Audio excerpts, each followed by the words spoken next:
Mais pourquoi suis-je si épuisée? La maternité a ouvert pour moi l'expérience de l'épuisement, sur tous les plans. Si tu es une femme exigeante, intelligente, sensible, pleine d'empathie, et que la maternité a fait voler en éclats ton équilibre intérieur, ta confiance, alors il se peut que cette vidéo te parle. Pendant plusieurs années, moi je me suis sentie prisonnière d'un état d'épuisement. Alors j'ai exploré plein de pistes pour à la fois comprendre ce qui m'arrivait et surtout changer, faire évoluer comment je me sentais. J'ai eu 2 enfants assez rapprochés et la maternité a été en fait un déclencheur d'un grand chaos dans ma vie que j'avais jamais vécu auparavant. J'étais coach professionnelle depuis des années à l'époque déjà. Je suis une geek absolue du développement personnel et en dépit de toute mon expérience, de tous mes outils, eh bien cette expérience de devenir mère m'a comme mise à terre.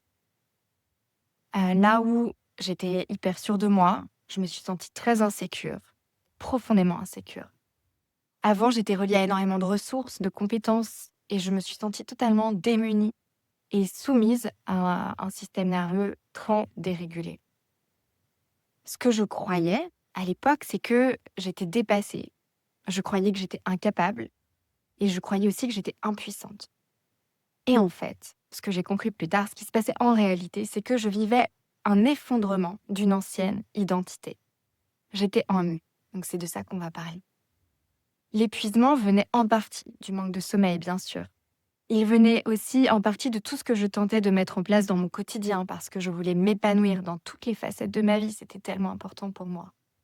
Mais surtout, sans que je le sache, il venait du fait que tout me demandait trop d'efforts. Pourquoi? Parce que je vivais dans un paradigme du passé que j'essayais de maintenir. Et en fait, j'étais dans une vaste et profonde transformation qui allait bien au-delà du fait d'avoir eu des enfants et que je vivais dans mon quotidien avec des enfants. Donc je vais expliquer ici quelque chose que j'ai appris dans mon cheminement de coach. Notre personnalité au sens de comment nous nous montrons aux autres, au monde, elle est construite en fait sur des blessures. Dans le ventre de notre mère, quand on naît, quand nous sommes de jeunes enfants, eh bien nous vivons des étapes de développement. Il y a notamment 5 grandes étapes de développement. Et si une de ces étapes de développement n'a pas été complètement finalisée, complétée, eh bien ça crée une forme de blessure en nous. Et cette blessure crée un mécanisme de protection. Par exemple, le people pleasing, le fait de prendre soin des besoins des autres en priorité. Ou encore l'hyperexigence, sont des mécanismes de protection. Et nos parents, malgré leurs meilleures intentions, n'étaient pas parfaits. Et donc, nous avons toutes au moins une blessure qui a créé un mécanisme de protection. Et en fait, ça n'existe pas sur Terre un être humain sans blessure. Donc ce mécanisme protecteur, qui nous permettait de nous sentir valables et aimés, au début, on l'a testé et retesté. Et si ça fonctionnait pour qu'on se sente en sécurité, qu'on sente qu'on avait de la valeur, qu'on se sente aimé, eh bien, c'est devenu une partie de nous, c'est devenu notre trait de personnalité et on s'est identifié à ça. Par exemple, comme je l'évoquais, c'est comme ça qu'on a pu développer le mécanisme de people pleaser. Porter notre attention en priorité sur les besoins des autres et prendre soin des besoins des autres en priorité.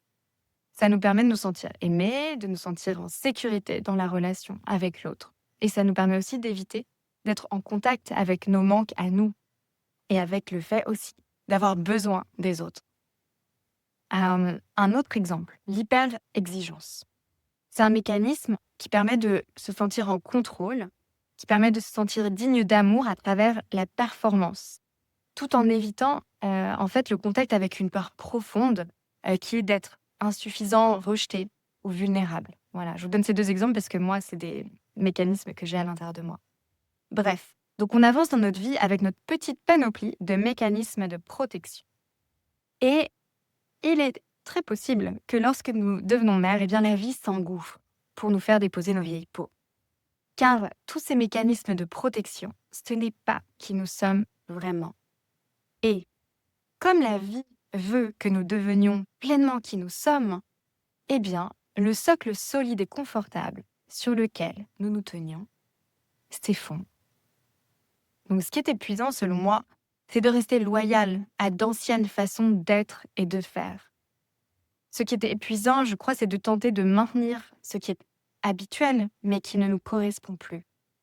Même si c'est très facile, parce que c'est ce qu'on connaît par cœur, en fait. Alors l'épuisement, peut-être qu'il est un indicateur qu'il est temps de renaître. Qu'il est temps pour nous de lâcher nos masques pour devenir qui nous sommes authentiquement. Alors, notre résistance inconsciente, c'est, je crois, ce qui crée l'épuisement. Voilà, donc moi, je vous propose d'ouvrir un nouveau paradigme. Est-ce qu'il ne serait pas temps? Est-ce que le moment ne serait pas venu de nous ouvrir vraiment, complètement, à un nouveau paradigme? Donc, pour ça, je te propose de te poser la question. Quelle est l'identité à laquelle je tiens? Comment est-ce que je veux que les autres me voient? Et qu'est-ce que ça permet? Qu'est-ce que ça me permet? Vous pouvez mettre pause pour réfléchir. Par exemple, moi, je voulais qu'on me perçoive comme performante, utile, efficace, rayonnante en toutes circonstances, impactante. Et ça me permettait de me sentir valide et désirable aux yeux des autres. En deuxième temps, je te propose de te poser la question, quelle est l'expérience que la maternité me donne à vivre? Par exemple, moi, ça m'a fait me sentir complètement incapable, inadaptée et impuissante. Et ce que j'ai vu, c'est que la maternité m'a fait vivre le contraire de mon identité idéale. Donc peut-être que tu commences à voir que l'épuisement pourrait bien venir de l'attachement à une ancienne identité. Si ça résonne, je te propose de te demander, alors est-ce qu'il ne me serait pas proposé de renaître à moi-même? Et est-ce que ça me donnerait envie? Est-ce qu'il ne me serait pas proposé d'incarner qui je suis à partir de maintenant, dans ma vérité vraie, dans mon authenticité libre? Là, moi, quand j'entends ça, eh bien, ça respire à l'intérieur de moi. Il y a de l'espace, c'est vaste. Vérité vraie, authenticité libre, qu'est-ce que j'entends par là? Je vais vous donner des exemples pour que ce soit plus concret. Par exemple, moins de focus. D'abord sur ce que pensent les autres de nous. Ensuite, deuxième point, focaliser notre attention sur nos besoins à nous, dans un reality check sans détour de à quel point est-ce que je suis capable de prendre soin de mes propres besoins. Et par exemple, ça veut dire poser mes limites, dire non, demander de l'aide, prendre du temps vraiment off, accepter de décevoir, accepter de déplaire. Troisième exemple, nous parler avec douceur, développer une relation vraiment douce de soi à soi, baisser enfin les standards totalement inatteignables que notre critique intérieure a fixés, et ça c'était il y a une éternité. Alors maintenant, je te propose de porter ton attention sur celle que tu es devenue, sur la lumière, sur la beauté, sur l'amour immense que la faille a ouvert. Et je t'invite là à dédier ton attention aux qualités que tu as en toi désormais de façon tellement innée, spontanée et fluide. Par exemple, moi, j'ai dû lâcher mon besoin d'excellence, mon besoin de perfection, pour aller vers l'acceptation de mes limites. C'est pas facile. J'ai appris à prioriser en écoutant mon cœur. J'ai appris à guider ma vie avec une nouvelle question. Est-ce que je prends cette décision? Je vais m'aimer plus. Et je me sens aussi tellement plus humaine, au sens où je suis tellement plus touchée par les autres, par la vie, par la fragilité, comme par la puissance de notre nature de femme incarnée sur cette planète, dans le voyage d'une vie.